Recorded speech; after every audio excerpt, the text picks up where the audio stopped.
अस्सलाम वालेकुम and welcome to sports flow. Confusion एक बार फिर पाकिस्तान क्रिकेट में काफ़ी कन्फ्यूजन है हर तरफ ही, चाहे वो रेड बॉल की टीम सिलेक्शन को लेकर हो या फिर नया टेस्ट कैप्टन अपॉइंट करने की कन्फ्यूजन हो या फिर आगे चल के वनडे स्क्वाड को सिलेक्ट करने की कन्फ्यूजन हो। आज हम कोशिश करेंगे कि एटलीस्ट जो रेड बॉल कैंप हुआ उसका तज्जिया कर सकें और फिर फिगर आउट कर सकें जो 17 रुकनी स्क्वाड पाकिस्तान ने अनाउंस करना है दौरा वेस्ट इंडीज़ और दौरा इंग्लैंड के लिए, जहाँ पर वेस्ट इंडीज़ के खिलाफ पाकिस्तान ने 2 और इंग्लैंड के खिलाफ पाकिस्तान ने 3 टेस्ट मैचेस खेलने हैं। इसके लिए ये 17 रुकनी स्क्वाड कैसा होना चाहिए, किन प्लेयर्स पर मुश्तमिल होना चाहिए, कप्तान कौन होना चाहिए। लेट्स नॉट फॉरगेट जो current world test championship cycle चल रहा है उसमें पाकिस्तान ने अब 4 सीरीज़ खेलनी है और आइडियल सिनेरियो क्या होना चाहिए as far as appointing a test captain is concern. Experiment के लिए आज हमारे साथ मौजूद है पाकिस्तान के साबिक कप्तान और टेस्ट क्रिकेटर राशिद लतीफ़ साहब, टेस्ट क्रिकेटर सिकंदर बख्त ने हमें ज्वाइन किया हुआ है और टेस्ट क्रिकेटर अहमद शहजाद भी हमारे साथ मौजूद हैं। बट जेंटलमैन, इससे पहले कि हम आपकी तरफ आएँ, हम थोड़ी सी इन्फॉर्मेशन दे दें अपने देखने वालों को। 22 लोगों को मदऊ किया गया था रेड बॉल कैंप के लिए और कैंप का आगाज़ होते ही कुछ फ़िटनेस मसाइल सामने आना शुरू हो गए और वो आने भी थे बिकॉज गुज़िश्ता 2.5-3 साल से पाकिस्तान क्रिकेट बोर्ड की पॉलिसी में शामिल ही नहीं था कि फ़िटनेस टेस्ट लिए जा सकें। और जब आप इतने अरसे बाद फ़िटनेस टेस्ट लेना शुरू करते हैं तो काफ़ी कुछ सामने आना शुरू हो जाता है। रज़वान और सऊद शकील को लेकर ख़बरें आती रहीं कि वो फ़िटनेस मसाइल की वजह से कैंप छोड़ के चले गए हैं, फिर वो वापस आए, ये ख़बरें भी आती रहीं। फिर साथ साथ कप्तान को लेकर बहुत सारे इशूज़ चलते रहे। बट राशिद लतीफ़ साहब, before we start showing facts and figures, ये कन्फ्यूजन काफ़ी हद तक क्रिएट की गई है क्योंकि जो आप पिछली सीरीज़ हारे बांग्लादेश के बाद, क्या उसके बाद शान मसूद को फ़ौरन हटा देना चाहिए था या फिर आप ये world test championship cycle complete कर लेते और फिर आप सोच लेते, फिगर आउट कर लेते कि आपने नया कप्तान बनाना है? देखें, अभी पाकिस्तान क्रिकेट में इतना चाम नहीं रहा है कि हम लोग इतना फॉलो करें कि ये क्या करने जा रहे हैं, कप्तानी चेंज कर रहे हैं नहीं कर रहे हैं। अनफॉर्चुनेट है। इनको फिर हाँ, पहले होता था ना यार, कौन से प्लेयर कौन सा आएगा आपके जहन में होता है कि न्यू प्लेयर अभी अंडर 19 से खेल के आया है, ये पाकिस्तान टीम में आएगा या कोई फास्ट बॉलर अच्छा आ रहा है उसको हम देखेंगे।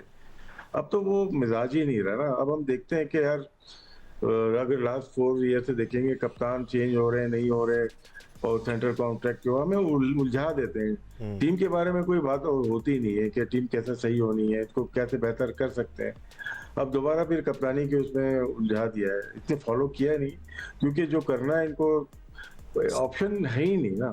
ऑप्शन हो तो बंदा बोले कि यार नहीं शान नहीं तो ये नहीं तो इसको हम कर सकते हैं। तो कप्तानी के ऊपर जैसे हम टीम सेलेक्ट कर रहे हैं कि डेटा के ऊपर टीम सेलेक्ट कर रहे हैं ना, तो 85% मशीन करेगी और 15% सेलेक्टर करेंगे। तो 85% पे तो जो कप्तान है उसमें तो कोई भी नहीं आता।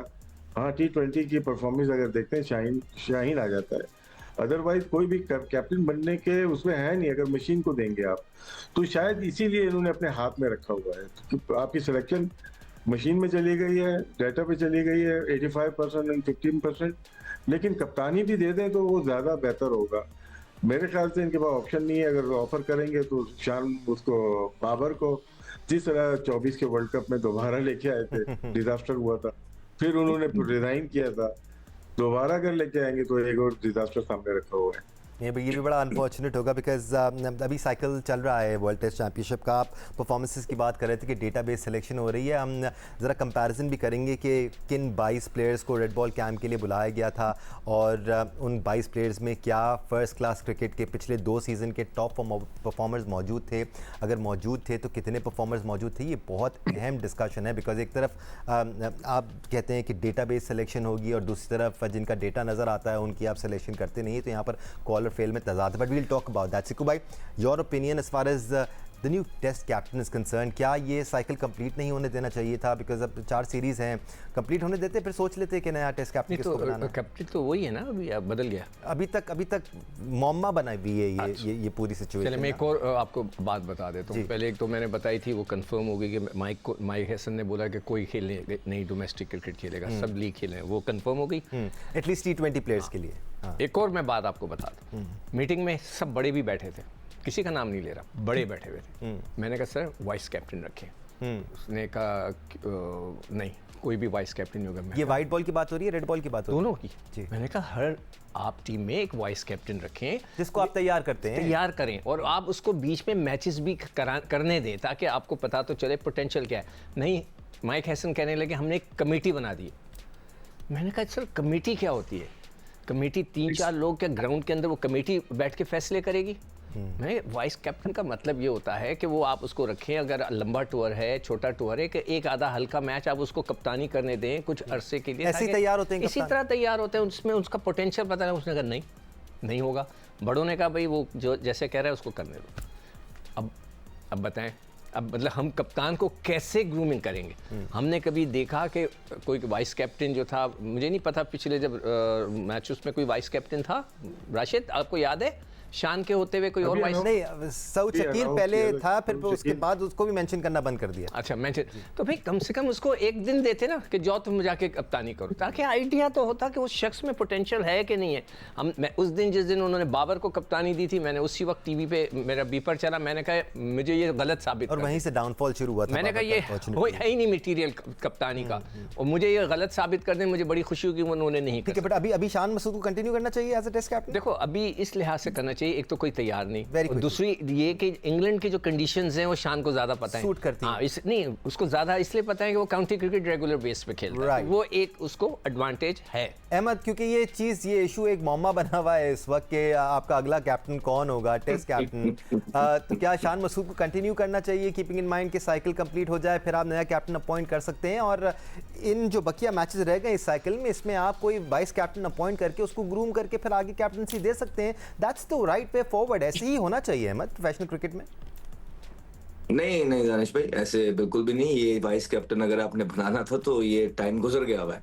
ये तो आई होप इन्होंने बनाया हो ना। ये तो हम बातें सुन रहे हैं ना, बाबर को ऑफर हो गई, सलमान को ऑफर हो गई, कोई ऑफिशियल स्टेटमेंट आई है किसी चीज की? सब नहीं आई ना। तो ये तो क्रिकेट बोर्ड के जो लोग जिन्होंने सारा कुछ डेटाबेस कर दिया है, जिनकी सिलेक्शन कमेटी के अंदर भी 15% जरूरत रह गई है, तो क्या ये चीज भी इन्होंने जरूरी नहीं समझी कि कप्तान के ऑलरेडी स्टैट गंदे हैं तो हम साथ साथ बनाना कोई स्टार्ट कर दे? आई होप उन्होंने बनाया हो, आई होप वो बनाएंगे, क्योंकि ये परफॉर्मेंसेस जो हैं इंटरनेशनल क्रिकेट की नहीं है। जिस तसलसल के साथ शान मसूद टेस्ट टीम को नीचे लेके गए हैं, उस तसलसल के साथ कोई कप्तान कभी भी नहीं लेके गया, और कभी कोई सोच और तसव्वुर भी नहीं रख सकता है कि इस परफॉर्मेंसेस के साथ उसको दोबारा से वेस्ट इंडीज और इंग्लैंड जो है दोबारा हारने के लिए भेजा जाए और उसके बाद जो है आसान सीरीजों के लिए कप्तान बनाया जाए। नहीं, ऐसा बिल्कुल भी नहीं होना चाहिए। यही जॉब होती है सिलेक्शन कमेटी की, यही जॉब होती है चेयरमैन क्रिकेट बोर्ड की, क्योंकि चेयरमैन क्रिकेट बोर्ड हमेशा से कप्तान अपॉइंट करते हैं।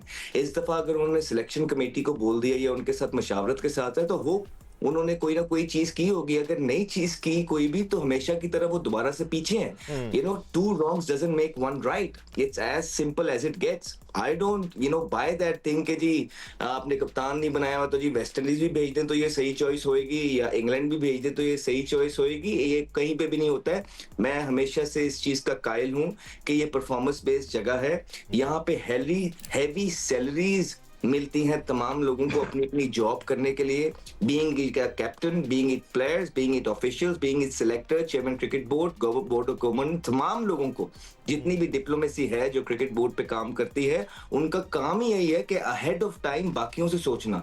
जब हम आपको अहेड ऑफ टाइम पिछले 2 साल से तमाम चीजें बता रहे हैं, तो आप किस चीज की सैलरी ले रहे हैं अगर आपने ये तमाम चीजों के जो है हल निकाल के पाकिस्तान क्रिकेट बोर्ड को नहीं देने?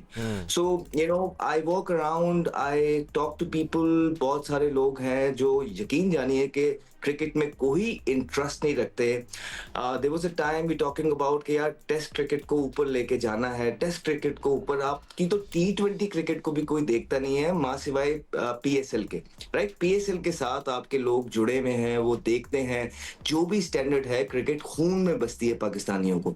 लेकिन आप टेस्ट क्रिकेट को ऊपर लेके जाना तो छोड़िए, आपको तो ये भी नहीं पता शायद कि आपका कप्तान कौन है। सो मुझे नहीं पता है, आई डोंट थिंक के सिलेक्टर्स इतनी बड़ी गलती करेंगे कि इतने बड़े लॉसेस के बाद शान मसूद को दोबारा लेके जाएंगे। It will be a disaster. But Rashid भाई, क्या इसी वजह से डिविजन्स क्रिएट नहीं होती? क्योंकि आपने एक अनसर्टनिटी के बादल मंडला रहे ना इस वक्त पाकिस्तान क्रिकेट पर कि XYZ को कैप्टन बना दो, नहीं उसको कैप्टन बना दो, उसको कैप्टन बना दो, फिर इसी तरह ग्रुपिंग्स हो जाती हैं, इसी तरह फिर टीम्स ग्रुप्स बन जाते हैं और फिर प्रॉब्लम्स क्रिएट हो जाती है। माजी में तो हमने यही होता हुआ देखा है। तो क्लैरिटी दे देते जी, अभी फिलहाल हमारे शान मसूदी कप्तान है या XYZ ये हमारे कप्तान होंगे और वो ये लेके चलेंगे। ये क्लैरिटी देने में क्या मसला है इस वक्त राशिद भाई? सर बात पानी ना सर से ऊपर हो चुका है। आप जिस मर्जी को भी कप्तान ले आए, जावेद मियां को भी ले आए, तो वो संभाल नहीं सकते इस टीम को। टीम कल्चर बचा ही नहीं कहीं पे भी ना, एनवायरनमेंट होता है क्रिकेट का। और अब बिजनेस की तरफ जा चुकी है क्रिकेट हमारी, फाइनेंशियल बहुत ज्यादा हो चुके हैं। कप्तान खेले ना खेले, टेस्ट क्रिकेट खेले ना खेले, कोई भी इंटरनेशनल ना खेले, आपने अपॉर्चुनिटी बहुत ज्यादा क्रिएट कर दी है T20 ने। अभी मैं आज ही पढ़ रहा था कि साहबजादा फरहान को 2 लीग की परमिशन मिली है, एक BPL की और एक दूसरी लीग की परमिशन मिल गई। वो पाकिस्तान से खेले ना खेले डजंट मैटर यार। अब कप्तान के पीछे हम लोग पड़े, मैटर है ही नहीं कप्तानी पाकिस्तान। पाकिस्तान क्रिकेट बचाओ तहरीक चलनी चाहिए अब तो।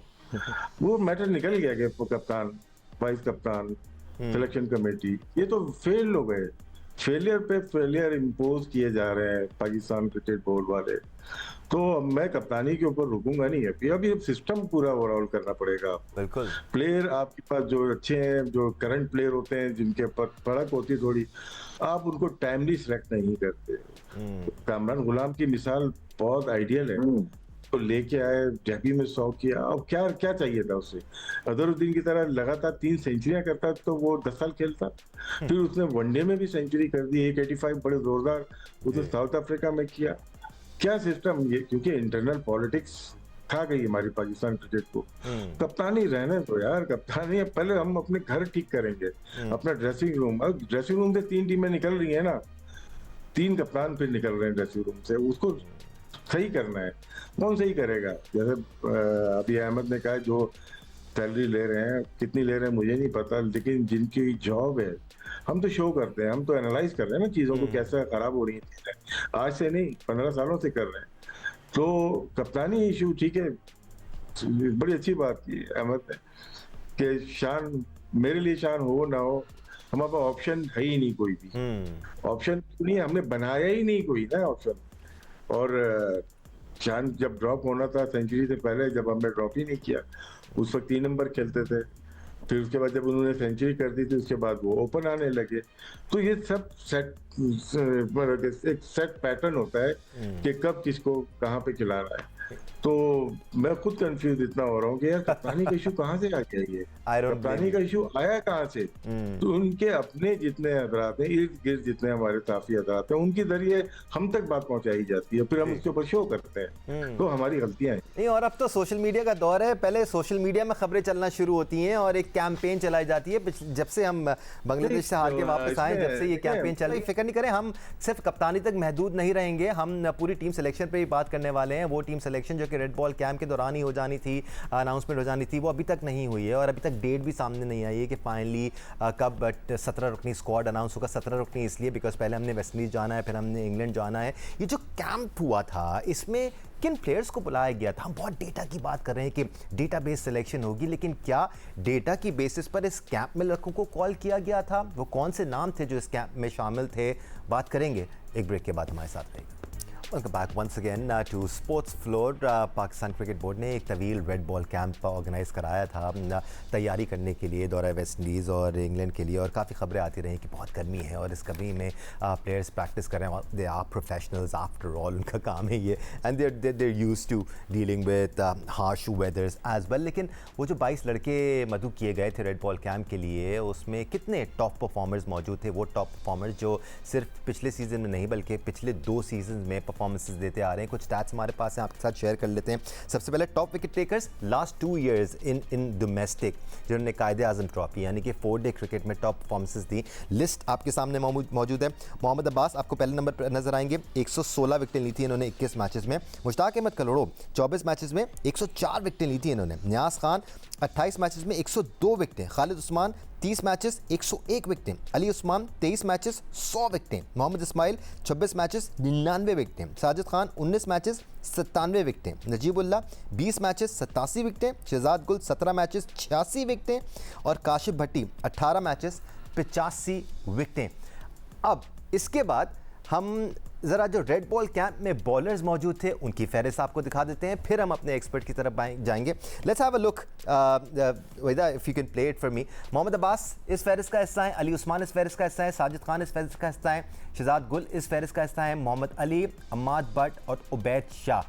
क्यों इसमें 6 से 7 बॉलर्स मिसिंग हैं जिन्होंने फर्स्ट क्लास में परफॉर्म किया था? चलें आप टीम में सेलेक्ट नहीं करते, चलें आप ये कह सकते हैं कि वो इनएक्सपीरियंस हैं, लेकिन कम से कम रेड बॉल कैंप में तो बुलाया जा सकता था। क्या ये वैलिड सवाल है राशिद लतीफ़ साहब? बिकॉज हम अगर आगे देखने की बात करते हैं और प्लेयर्स को डेवलप करने की बात करते हैं और आप डेटाबेस सिलेक्शन की बात करते हैं, तो आपके सामने फर्स्ट क्लास के परफॉर्मर्स मौजूद हैं, इसमें से रेड बॉल कैंप में क्यों नहीं थे लड़के? जी होना चाहिए था, बल्कि 3 और प्लेयर्स नहीं थे जो कि दोबारा लिए थे उसमें। मेरे ख्याल से अब्दुल्ला शफीक थे, कामरान थे और अफजाल अजहर थे। ये 3 प्लेयर अलग से बुलाए गए थे, थोड़ा प्रेशर पड़ा था। और न्याज को भी होना चाहिए था, अच्छी विकेट्स लिए हैं, मुश्ताक करोड़ों की भी विकेट्स हैं इसमें, बुला सकते थे उसके। और एक आध और प्लेयर होंगे जिसकी जरूरत मेरे ख्याल से उनको होना चाहिए था। जो अमार जो है उनके तकरीबन 2000 रन थे, उनको भी आते हैं। देखिए हाँ, अच्छा बॉलिंग पे तो इनको देखना चाहिए था, पहले आके देख लेंगे।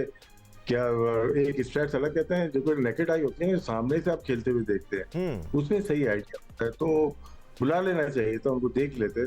और अच्छा होता है कि आपको अगर फास्ट बॉलर चाहिए, स्पिनर चाहिए, तो ये राइट टाइम पर। बहुत बड़ा गैप मिला था पाकिस्तान को, लंबा कैंप है ये, काफी अरसे के सालों के बाद एक बिग कैंप, मतलब के एक टाइम जिसमें टाइम स्पेंड किया है, तो इसमें सबको चेक कर लेते।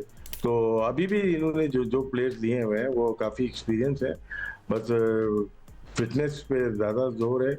और मैं दोबारा ही सवाल उठता हूँ, जितने फास्ट बॉलर रखे हैं आपने, उसका दूसरा तीसरा स्पेल अभी भी हमें मतलब कि ऐसा लगता है कि पेस कम हुई है और आउट नहीं कर पाते, जिसकी वजह से टेस्ट क्रिकेट हमारी खसारे में जा रही है। ये तो अपने पैर पर खुद ही कुल्हाड़ी मारने वाली बात हो गई ना सिकंदर भक्त के, जो फर्स्ट क्लास खेल रहे हैं, जो विकेटें ले रहे हैं, जो परफॉर्म कर रहे हैं, और ये वन ऑफ सीज़न की बात नहीं कर रहे हैं, इसीलिए हम आपको 2 सीजन्स के स्टैट्स मिलाकर आपके साथ स्टैट शेयर कर रहे हैं कि वो कंसिस्टेंटली विकेटें लेते आए हैं, लेकिन वो टीम में जगह बनाना दूर की बात, कैंप में जगह नहीं बना पाते हैं। उनकी जगह वो प्लेयर्स कैंप में आ जाते हैं जो कि स्ट्रगल करते हैं। इसलिए को 15% के कोच वो है ना, 15% तो सेलेक्टर को दिया हुआ है, तो वो ये 15% वाले, यानी कि देखें, मैं तो पहले ही कह चुका हूँ कि ये मजाक है। बुरा ना मनाए पाकिस्तान क्रिकेट बोर्ड, हमारा काम, जो राशिद ने बड़ी अच्छी बात बोली थी, हमारा काम होता है कि जो चीज़ें हैं उनको एक्सप्लेन करना, आपके समझ में आए ना आए, दैट्स योर प्रॉब्लम। हम तो वही चीज़ें कर रहे, कोशिश करते हैं। देखो दानिश, जब ये कैंप शुरू हो रहा था ना, तो मैंने एक प्रोग्राम में कहा था कि हम कैंप क्यों लगा रहे, क्यों ना एक छोटा सा टूर्नामेंट कराएं 4 टीमों का। क्वाड्रेंगुलर मैंने उसका नाम दिया था। मैंने उसके अंदर ड्रॉज बना लिए थे और ये आराम से इसमें अगर आप 4 टीमें खिलाते, ये सारे लड़के खप जाते जो परफॉर्मर्स थे। आपको सबको, अब ये जैसे राशिद कह रहा था कि उनको बुला के देख लेते, क्या देखना, क्या एक आदमी ने 100 आउट कर दिए, अब क्या उसको देखेंगे आप? और सर जिनको आपने बुलाया है उनसे ज्यादा विकेटें ली हैं उन्होंने, उसको देखना क्या होता है। हमारे पास एक दफ़ा एक सेलेक्टर आ गया था, मैं उनसे थोड़ा मैं अपसेट हो गया था उनकी बात में। मैंने कहा फला बॉलर को आपने क्यों नहीं खिलाया?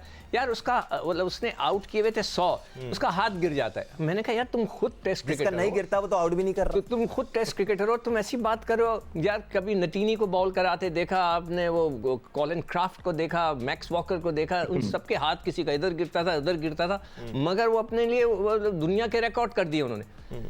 जब एक क्रिकेटर, यकीन करो दानिश, जब मैं टीवी पे सोशल मीडिया पे अपने क्रिकेटर्स को बातें करते सुनता हूँ ना, मुझे यकीन नहीं आता कि इन्होंने क्रिकेट खेली हुई है। खुदाई कसम यकीन नहीं आता कि इतनी अजीब और गरीब बातें कर रहे होते हैं। ये बातें तो हर किसी के लिए की जा रही है, मतलब अजीब सी बातें कर रहे होते हैं यार, एक लॉजिकल बात करें।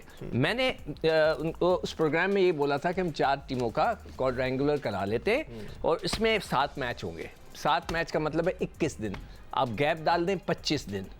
25 दिन का कैंप हो, उसी दिन में खप जाता है। उतने कैंप की जगह वो ये तो देखें, मैच खिलाकर देखते, लड़कों का टेम्परामेंट बनता, 1 करोड़ रुपया प्राइज मनी रख देते ताकि लड़के सीरियस खेलते। सर अगर आपने मैचेस खिला के परफॉर्मेंस लेकर टीम में सेलेक्ट करना है तो फिर कायदे आज़म ट्रॉफी में ही परफॉर्मेंस जो दे रहे हैं उन्हीं को सेलेक्ट कर लेना। देखिए हमारे यहाँ क्या होता था, मेरे दौर में जब मैंने पहला मैच खेला था, जब मैंने आउट किए थे फर्स्ट क्लास क्रिकेट में, जैसे ही सीजन शुरू हुआ, सारे लड़के जब काउंटी से वापस आए तो उन्होंने 3-4 रोजा मैच करा दिया। आइडियली यही होना चाहिए, बट हम सब खेले थे और उसके बाद सबको उन्होंने देख लिया।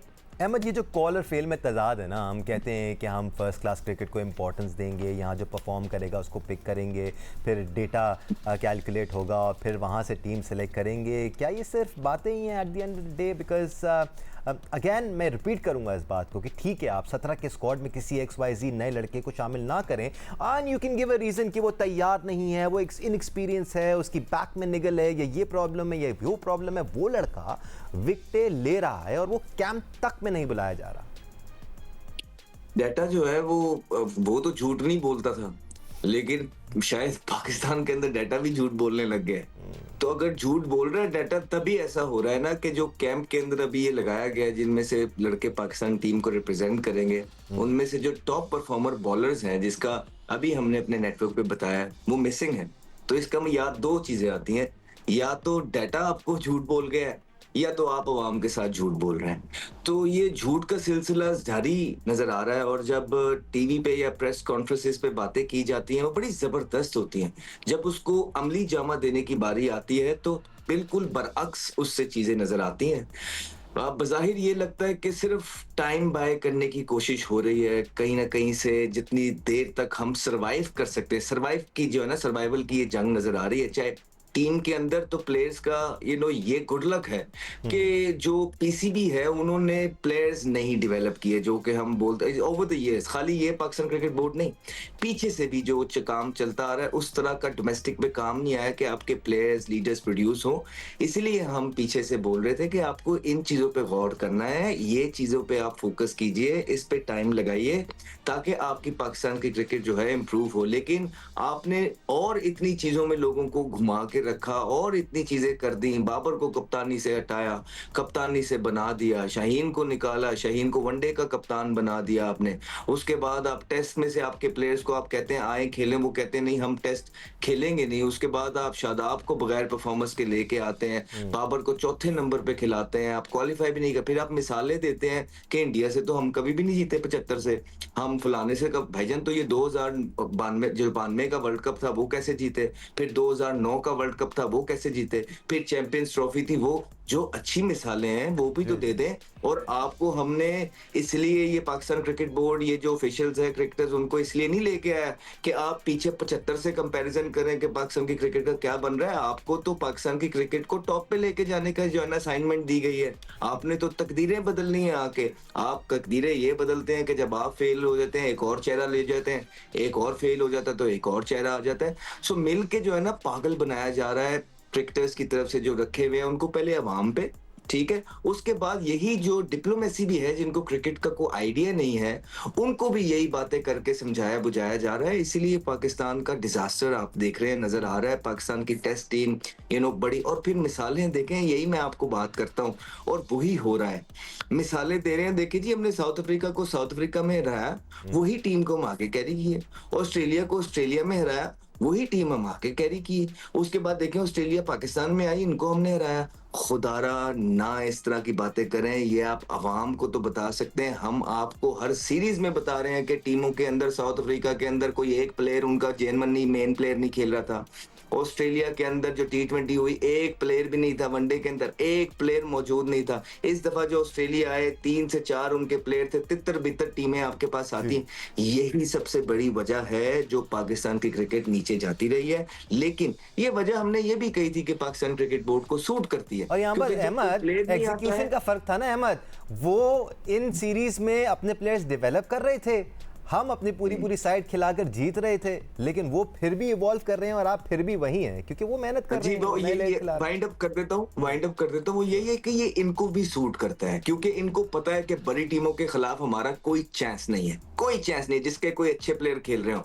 तो इसी वजह से ये बुलाते हैं इस तरह की टीमें। फिर देखें कि ये टीमें रैंकिंग में ऊपर होती हैं, तो जब आप इन डी टीमों से देखें, मैं हमेशा कहता हूँ जिसके 1-2 प्लेयर ना हो वो बी बन जाती है, जिसके 3-4 प्लेयर ना हो वो सी बन जाती है, जिसके 6-7 प्लेयर ना हो वो डी बन जाती है।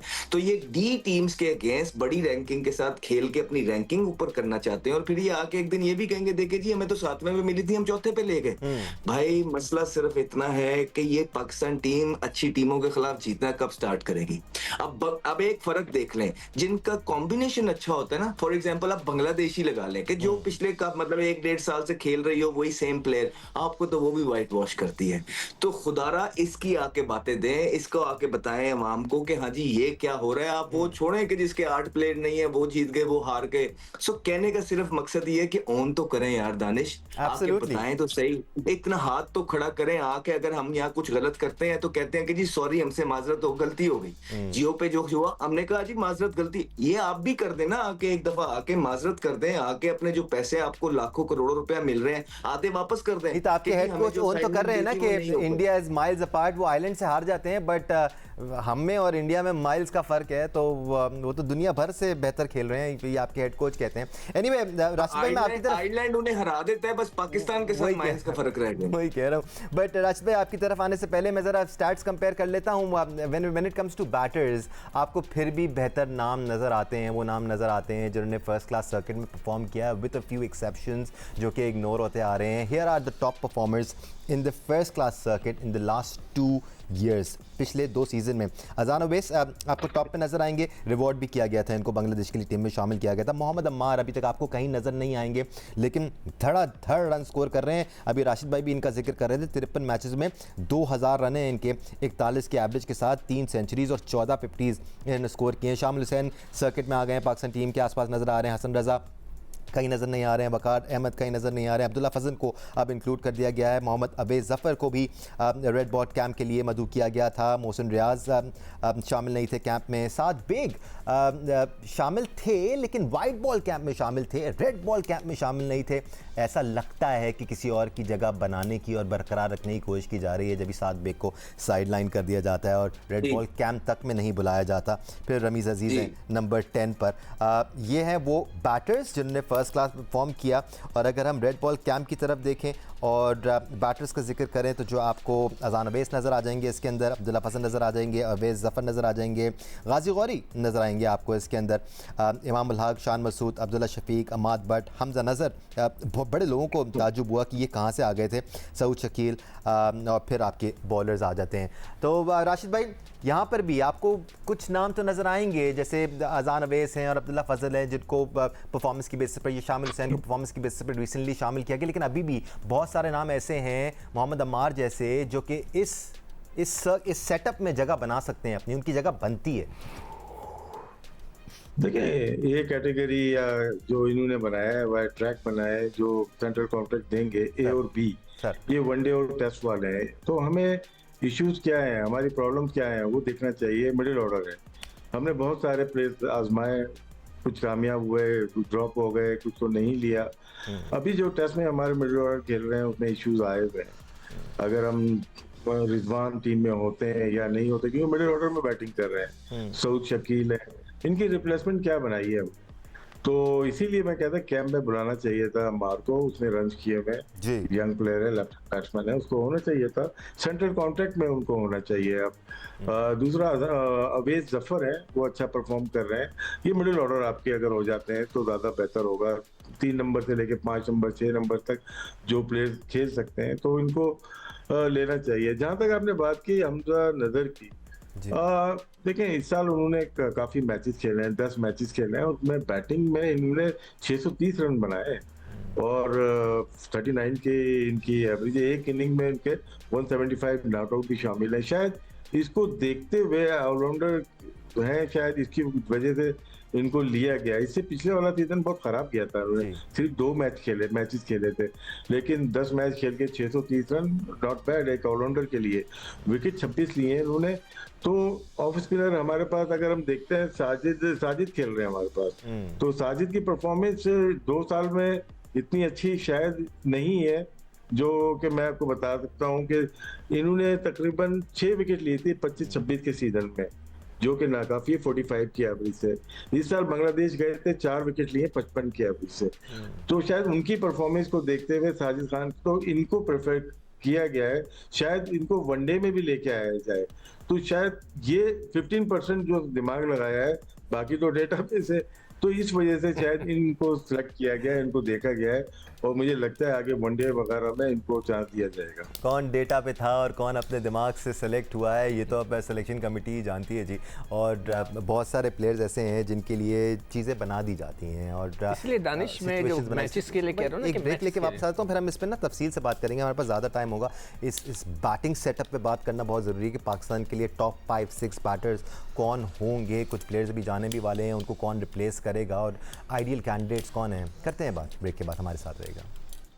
Welcome back once again to sports floor. Break पे जाने से पहले हम कॉलर फेल पे तजाद की बात कर रहे थे कि बात डेटा पे सिलेक्शन की जाती है और इवन कैंप में जिन लड़कों को बुलाया जाता है उनमें टॉप परफॉर्मर्स हमें नज़र नहीं आते हैं।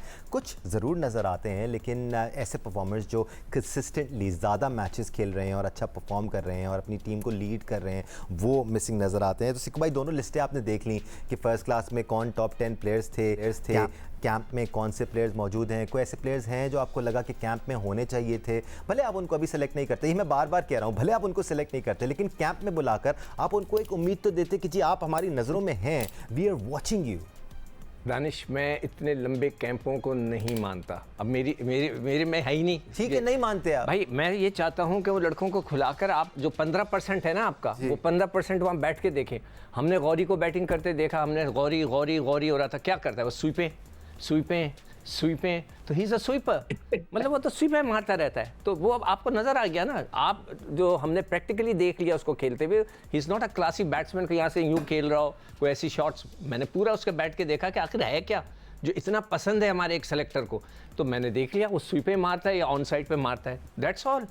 तो आपको प्रॉपर बैट्समैन देखने के लिए मैचेस कराने होते हैं। जो मैं आपको अपनी बात कर रहा था कि जब पहला मैच मैं खेला था पाकिस्तान 1976 में, पूरी पाकिस्तान की साइड थी, उसके बाद जो जिन्होंने परफॉर्मेंस दी थी वो खेले थे, सब ने बैठ के देखा, वहाँ खान साहब भी थे, आसिफ इकबाल भी था, मुश्ताक, सब ने देखा कौन क्या है, एंड देन दे डिसाइडेड कि अच्छा है या नहीं। हम तो पता नहीं कैंप लगा लेते हैं और आपने तो लिस्ट बता दी, आधे से ज़्यादा तो लड़के हैं ही नहीं। और ये अभी किसी ने बड़ी अच्छी बात बोली थी कि ऊपर वालों को खुश करने के लिए बात होती है। तो क्या हो रहा है कि जो हमने जो है 60 लोगों का कैंप लगा दिया, हम अमेरिका भेज रहे हैं स्ट्राइक फोर्स बनाने के लिए। यार खुदा के खौफ करो, अमेरिका कौन भेजता है क्रिकेटर्स को यार, वो सारे तो यही खेल रहे होंगे बेसबॉल शॉट्स, वो क्या होगा। अभी मैंने उनको लड़कियों को वो इमरान फरहत जो है वो कोचिंग कर रहा था, तो मैंने उसकी क्लिप देखी, वो यही करा रहा था, यूं गेंद फेंक रहा था और लड़कियों को बोल रहा था मिड विकेट मारो।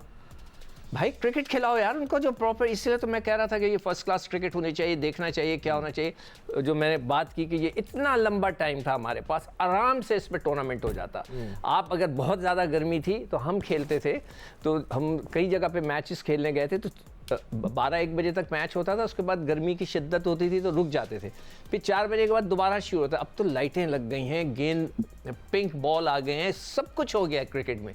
आपने मैच कराने थे, ये बिल्कुल आपने टाइम ज़ाया कर दिया। वो जैसे कहा गया हमने सिर्फ दिखाने के लिए किया है। चले से चिकू भाई को तो अहमद लगता है कि हमने टाइम ज़ाया किया है, बट आपकी नज़र में कैंप में अगर किसी एक नए क्रिकेटर को इनवाइट किया जाता है और उसको ये उम्मीद नज़र आती है, ये होप नज़र आती है कि जी I am under consideration, that is a pretty good reward. The reward for playing for Pakistan is obviously the biggest, but ये रिवॉर्ड भी काफ़ी फ़ायदेमंद साबित हो सकता है एक नए प्लेयर के लिए। तो आई थिंक कुछ प्लेयर्स को रिवॉर्ड किया जाना ज़रूरी है, एटलीस्ट कैंप में तो बुलाया जाना ज़रूरी है। अहमद दानिश भाई, इसमें देखिए कि एक चीज तो समझ लें कि कैंप जब भी लगते हैं वो फायदा लेके आते हैं, क्योंकि आप एक जोन में चले जाते हैं, आपकी फिटनेस में भी काम हो रहा होता है, आप सारे प्लेयर्स इकट्ठे रह रहे होते हैं, आपकी टीम यूनिटी में भी बेटरमेंट आती है, आपके जो चीज आपको लग रहा होता है नॉर्मल जिंदगी के अंदर आपके पास उस पर काम नहीं कर सकते हैं, आप उस पर करते हैं।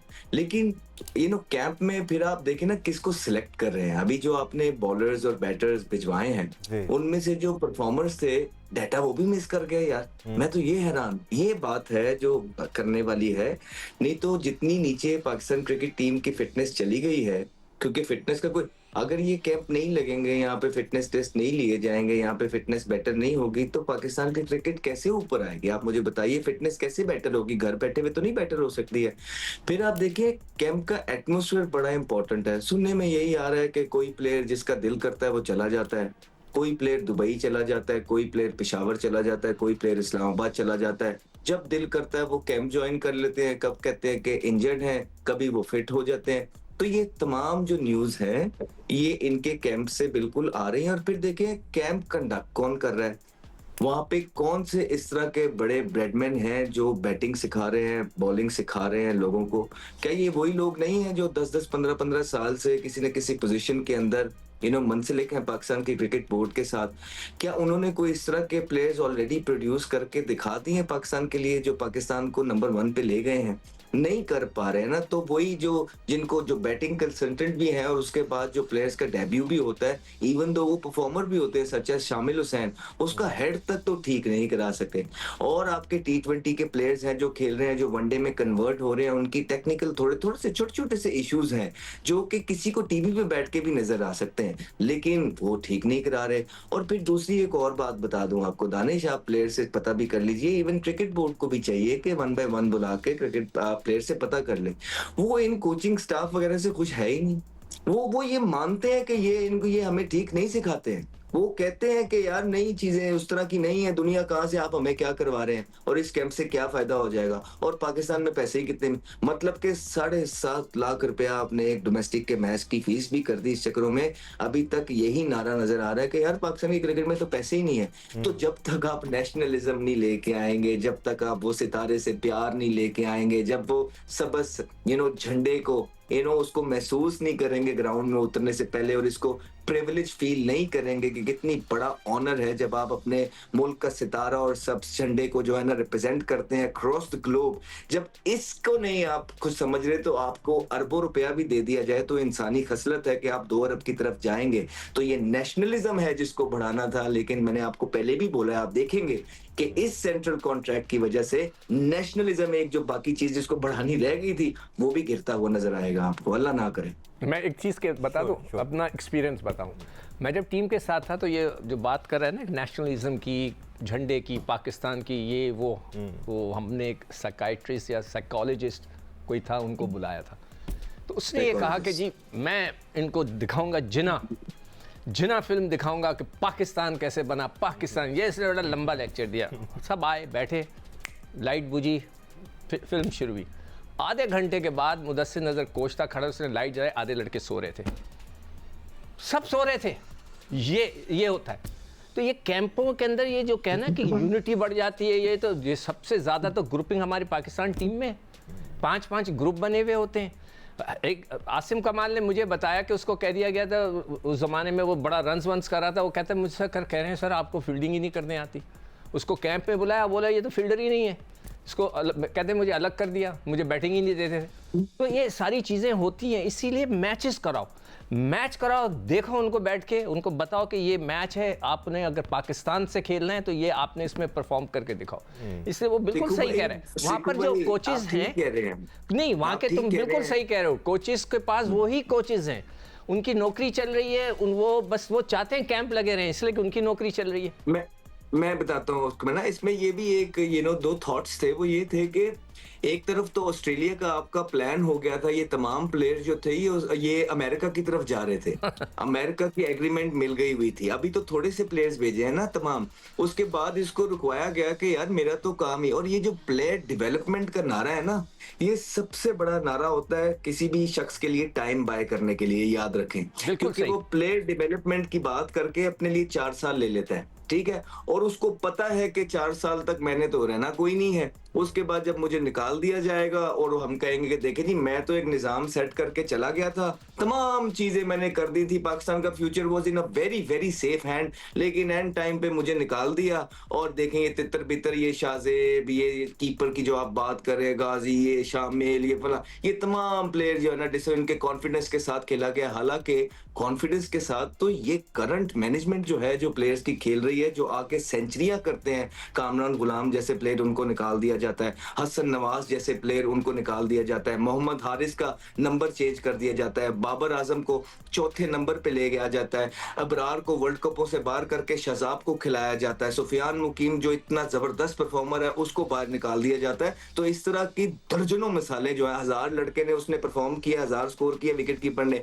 उसको नहीं लेके जाया जाता। रुहेल नजीर को छोड़ के गाजी गौरी को प्रेफर किया जाता है। तो ये है सारी ज्यादतियां करने वाली। मैं तो हैरान हूं कि अच्छी बात यह है कि जाहिर बात है प्रेशर पड़ा हुआ है तो आकिब जावेद साहब को बाहर भेजा जा रहा है, लेकिन आकिब जावेद साहब से जो सवाल भी हो रहे हैं ना वो बड़ी हाफ बॉलियों वाले हो रहे हैं। अगर पूरा काम किसी ने किया और पिछले 2 सालों के सवाल इकट्ठे करके रखे हो ना और सिर्फ वही सवाल, तो फिर मजा आएगा इस मैच का। अभी तक तो ये मैच यही लग रहा है जी 75 से लेके अभी तक हम इंडिया से नहीं जीते, फलाने से लेके टिमकाने। मुकीम रेडी नहीं था, मतलब एक सीरीज के अंदर सुफियान मुकीम रेडी नहीं है, 2 सीरीज बाद सुफियान मुकीम रेडी हो गया और फिर उसने टॉप कर दिया यहाँ पे जो है ना पीएसएल के फिर ये भी कह रहे हैं कि सिवाय एक 92 के वर्ल्ड कप के हमने वर्ल्ड कप में परफॉर्म ही कहाँ किया है, तो इसका मतलब हम आगे भी नहीं करेंगे।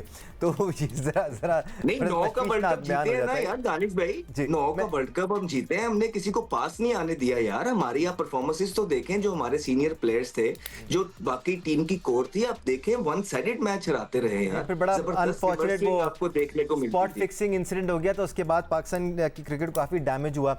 बट अब अनफॉर्चुनेटली वही किरदार हमें पीसीबी में इंटरव्यूज़ करते हुए नजर आ रहे हैं। But let's move on from that. Rashid Latif sahab, ये रोहिल नज़ीर के साथ भी बड़ी थोड़ी सी नाइंसाफ़ी है, बिकॉज दौरे बांग्लादेश में वो गाजी गौरी के साथ सेकंड फिडल खेल रहे थे। एक आध मैच में हमने गाजी गौरी को बाहर होने पर रोहिल नज़ीर को भी ग्लव्स हाथ में पकड़े देखा। अब रोहिल नज़ीर बाहर हो जाते हैं बगैर खेले। इस किस्म की ज़्यादतियाँ हमने बहुत देखी हैं पाकिस्तान क्रिकेट में, और इसी तरह फिर डी ट्रैक हो जाता है टैलेंट आपका। राशिद भाई देखिए, रोहिल जब कैप्टन थे पाकिस्तान अंडर 19 के, हैदर अली और ये साथ ही खेले, काफी टाइम हो गया इसको, 7-8 साल हो गए। मैं ये समझता हूँ ये कि अगर कि इनको खिलाना होता ना, ये बहुत पहले खेल चुके होते। जी बिल्कुल, ऐसा नहीं हुआ कि रिजवान की फॉर्म अच्छी ना हो या सरफराज जब हटे थे तो उस वक्त एक मौका था, यहाँ पे खेल सकते थे। फिर इनको मजबूरी के तहत लेके आया जाता कंकशन रूल के ऊपर के एक विकेट कीपर और चाहिए, क्योंकि पहले रिजवान और सरफराज होते थे, फिर सरफराज हट गए तो फिर उसके बाद ये आ गए, तो इनको फिल किया जाता है। लेकिन अब गाजी गौरी आ गए, फिर भी यही सेकंड कीपर है।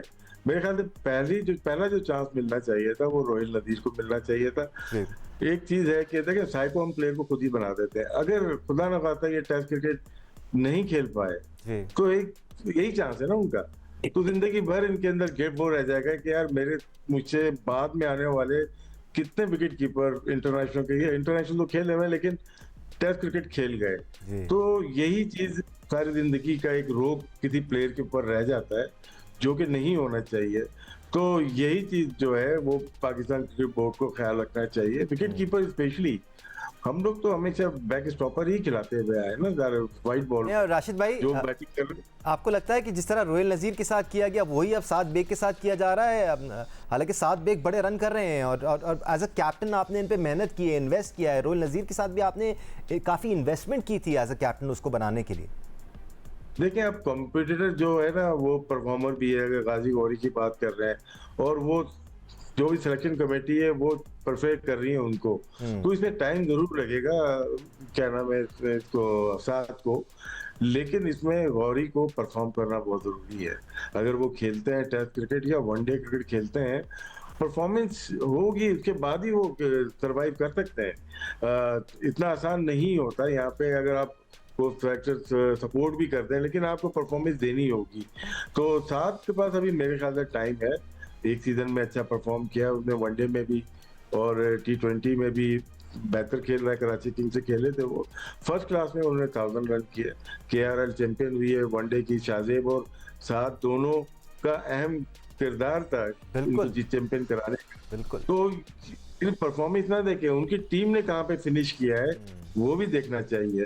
तो साथ जरूर रखना चाहिए। मेरे ख्याल से व्हाइट बॉल में कहीं ना कहीं वो साथ जरूर रखेंगे, लेकिन विकेट कीपर की दौर में बहुत सारी गलतियां पहले भी हो चुकी हैं। उस्मान खान बहुत अरसा खेले, आखिर में परफॉर्म करना शुरू किया उन्होंने। साहबजादा फरहान को भी एक मौके पे अपने सेकंड कीपर ट्राई किया।